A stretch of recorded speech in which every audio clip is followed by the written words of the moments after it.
G'day everybody, how you going today? It is so good to see you. I do hope you are super well. Now, we've got a fair bit of interesting Nikon news this week. There's been quite a lot going on in the Nikon space. We've had their latest quarterly financials announced, and everything's looking pretty good.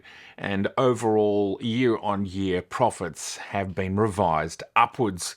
Nikon, to reiterate, are in profit, and they are in even more profit than they thought they would be just 3 months ago. We won't do a deep dive on it because this is an ongoing story. The Z9 is a super popular camera. We've obviously got some amazing long lenses that have arrived this year as well. All of these are high ticket items, along with almost all of their other divisions also continuing to be profitable. I will leave a link below so you can jump in and see the PDF. You can actually look at their financial results for yourself to understand that they are a very profitable company. Also coming up in this episode, the camera market may well be very close to leveling off at this point in time. And via Nikon Rumors, we have an interview from a Japanese magazine or website called, I don't know how to pronounce it, AERA ...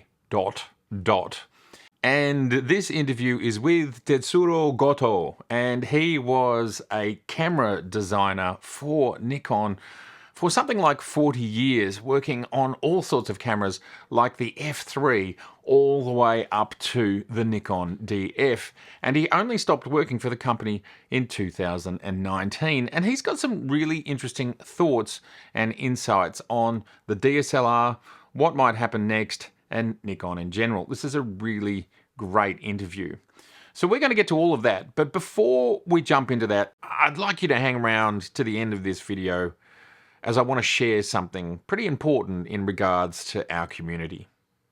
See you there. And in other really interesting news for Nikon hybrid users that are using their lenses and cameras for filmmaking, for video work, cinematography, 3 of Nikon's finest Z lenses have had a new firmware update. This is the 50mm 1.2, the 24mm 2.8, and the 105 2.8. have all had a firmware update which allows them to have linear style focus.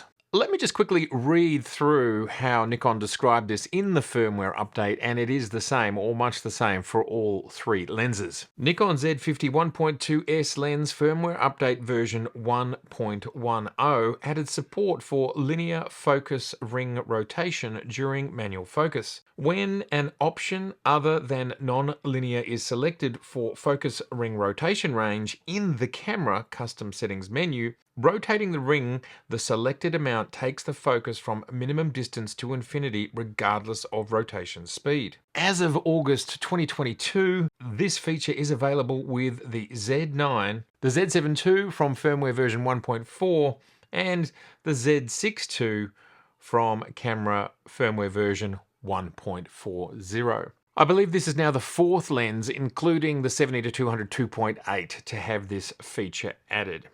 What's interesting about this capability is what sort of other features could we add to these lenses with firmware? And this is all supporting the cine end of these hybrid cameras. Very exciting times ahead. We can see from the latest CIPA numbers, which for the last 3 years, we've basically got around 5 million cameras across everything, compacts, DSLR, mirrorless, being sold, and the current prediction is that it will be around that 5 million mark again for this year. So what does this mean? Well, obviously COVID has had a huge impact on people's require to buy a new camera because they're traveling or working, because in a lot of places, like here in Melbourne, we couldn't travel or work with our cameras. So it does make sense, on top of the ever-growing and ever-improving cameras that we see in mobile phones and cell phones. That continues to be probably the most erosive part of the camera-specific market. Is this signaling the bottom of the market? Or could we see, when the global chip semiconductor shortage finally ends and we have absolutely freedom of travel, which it does appear we're pretty close to that anyhow, that the market might lift again? Well, I'm not sure. I kind of feel like with the ever erosive nature of the cell phone / mobile phone, it's a 50-50 sort of deal. This may well be the bottom of the market. Now, we are seeing growth in video creation, and video cameras are not included as part of this category. You could certainly see it making sense that mirrorless and or hybrid cameras are taking cine cameras some of their market. So that's possible, and we could see further growth as these cameras get more and more capable, with cameras like the Z9 just being a ridiculous cine camera from my perspective. Sure, the ergonomics are not 100% there, but with all sorts of add-ons and a rig, you can certainly get it a long way towards being an amazing cine camera, and of course it's extraordinarily affordable. I can only see with third parties and further development this only continuing to improve. So that is a potential growth market, the video camera market. Perhaps the camera market is stabilized. I can certainly see Nikon has positioned themselves to be very happy in a market of this size. As for Canon and Sony, that are used to much bigger numbers, and that's probably, especially in Sony's case, that's what attracted them to get into this market, because they got into the 35 E-mount market in 2013, which was a year or two after the camera market was at its absolute peak of like 120 million units. So keep in mind, we've gone from selling 120 million DSLR compacts and mirrorless cameras in 2009, 2010, down to 5 million. 120 million to 5 million. It's a massive change. What we need to see Sony and Canon doing is also restructuring their businesses, the business side of what they do, to be able to accommodate, be able to work out their manufacturing and their R&D and everything they do to accommodate these much smaller economies of scale. These numbers are interesting. I certainly think we don't want the market to shrink anymore, and I certainly think 5 million cameras across a world with near on 8 billion people, it's not a very big percentage of the global population. I certainly do believe that there are people still sitting with their DSLRs waiting for mirrorless to get to a certain point, and say your D500 users would be an example of that, and fair enough. I'm guessing with cameras like the Canon R7 and now the Fujifilm X-H2S, along with the Olympus Micro Four Thirds, these are very powerful, all of them in their own rights. They do things a bit differently, cropped sensor cameras, and I do think Nikon users are it's probably worth them waiting. I have a feeling with all those other cameras entering the market that camera, I have no idea, but I think it probably will come at some point in time. Or a full frame version which you can crop, and they might create a hybrid. You know, we're going to make this camera pretty cheap but fast. I don't know. Doesn't make sense. And seeing the R7 and the new Fuji, they really make sense as cropped sensor cameras. And you can see that there's so many cost savings when you use these smaller sensors. I've got lots more to say about that in another video coming soon.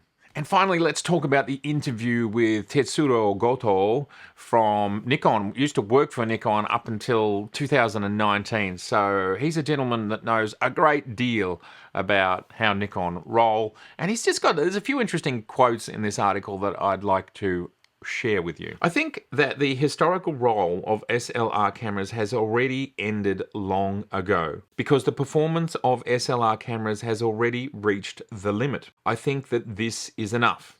Therefore, from now on, the mirrorless Z series should inherit it. What he means by that is inherit the future. This is a man that made SLRs and digital SLRs for 40 years.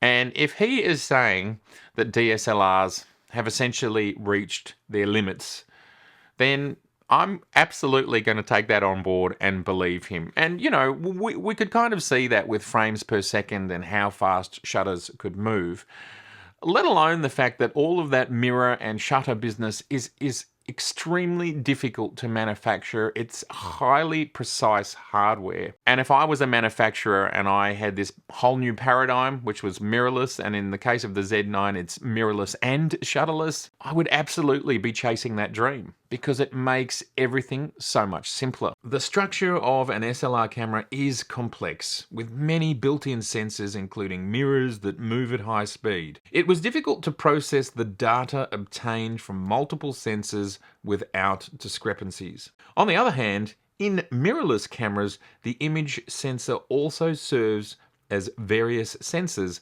such as autofocus and AE. So the structure can be simplified and the accuracy of data increased. In other words, mirrorless cameras have overcome what has been regarded as the shortcoming of single lens reflex cameras. The distance between the lens and the sensor, the flange back, is short, so the camera can be thin and light. If it doesn't look like an SLR camera, the superiority of mirrorless cameras will become apparent. Now, Mr. Goto was asked if he was still working for Nikon, what would he like his last camera to be? And he responded that there is still space for the name the D900, and he would see that as a replacement for the D850. The fact that he left in 2019 does, I think, that gives us a little bit of a wink as to the fact that that's probably because the D850, it came out in 2017 and he left in 2019. I suspect he would have been well into thinking and developing that D900. I'm guessing. And of course it makes sense. As soon as you finish one product, you're not going to have a holiday until it pops up in the shops. You're actually going to start working on the next camera. Nikon is currently not developing any more DSLR cameras and is focusing on mirrorless, which is something that we've talked about recently. I think all of this is super interesting stuff, and it's really pointing us in the direction of DSLR really is coming to the end of life, and that mirrorless is absolutely the way forward, and that we will see further technological advancements, and who knows in what. The fact that Nikon removed the shutter, I think, was a pretty big wow moment from my perspective. That is the mechanical shutter. Who knows what else they're dreaming up in their skunk works. The fact that the camera market may well have reached the bottom, and I think the fact that Nikon is all prepared for that and they're making profits, they've restructured, they're ready to handle this current sized market, I think it's fantastic. So we've got Nikon in a very strong financial position, as well as they've got some absolutely cracker products in the market. And whatever's going to come next, which is going to be, if it's in the mid to higher tier, it'll be some of the DNA of the Z9. Well, the future is very bright in this space for Nikon users. Thank you very much, everybody, for being here today. I would love to know your thoughts about the CIPA numbers, about this super interesting interview, and Nikon continuing to be in profit. One of the most important reasons that I started this channel was community, to build community. And not only to build community, but to make friends. And coming on almost 2 years ago, I did make a friend in the real world.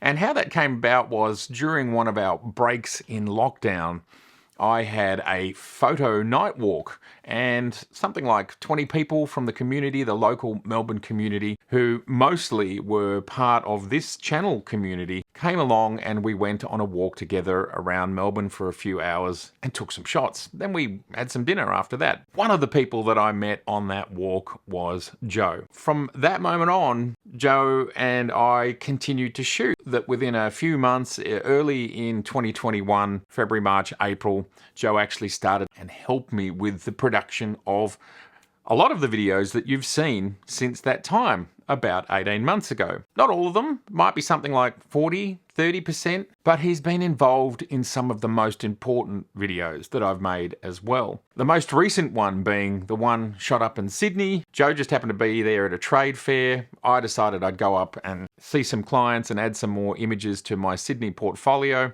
And at the same time, I got the call from Nikon to say, we've got this exciting new lens. So we were able to get some absolutely astonishing imagery with that lens, and Joe was able to capture me capturing things with that lens. Joe has done all of this for his own joy, for his own sense of community, and we've just been working together as mates. We've just been doing it for fun, and we've managed to capture some absolutely awesome imagery, whether it's at daybreak or sunset or in the middle of the night, whether he's on his skateboard or I'm on my scooter. It's been an amazing time over the last 18 months, and what's been really weird about that 18 months that we've gotten to know each other better is that almost half of it, or something like half of it, we've been in lockdown, so it's been the most discombobulating time. But it's been amazing, and I'd like to say thank you to Joe, and I would like all of you to say thank you to Joe. Because right now, just in the last week or two, Joe has had to stare into one of the most fundamental things as a human being that we have to face. Joe's younger than me, he's in his mid-40s, and unfortunately, just recently, he has been diagnosed with pancreatic cancer. And for any of you out there who know what that means, it's very, very serious. And so I just wanted to share with all of you that Joe's actually been a massive part of this channel behind the scenes, supporting me in so many of the videos. I just wanted to share with the channel that a fellow community member, an important part of this channel, an important friend of mine, someone who I laugh with, who I create with, and, well, we just started to get to know each other and go on adventures and all that sort of stuff. His life is being stopped in its tracks. The future is uncertain. Of course, we are very, very hopeful of what will happen. He's going into surgery and all of the really serious things that happen when you're in this situation. But I'm telling you for a couple of reasons. One, if you can just send out as much positive vibes to the universe as possible, that'd be amazing. And also for us to all just look after ourselves, look after your health, look after your mental health. And as I say, as I've said for a long time, just get out there and make art and enjoy every minute that life has. And let's just enjoy this extraordinary and unique experience we have, which is cognitive human life. So Joe, I'd like to say thank you, and I'd like to say good luck, and we are all rooting for you.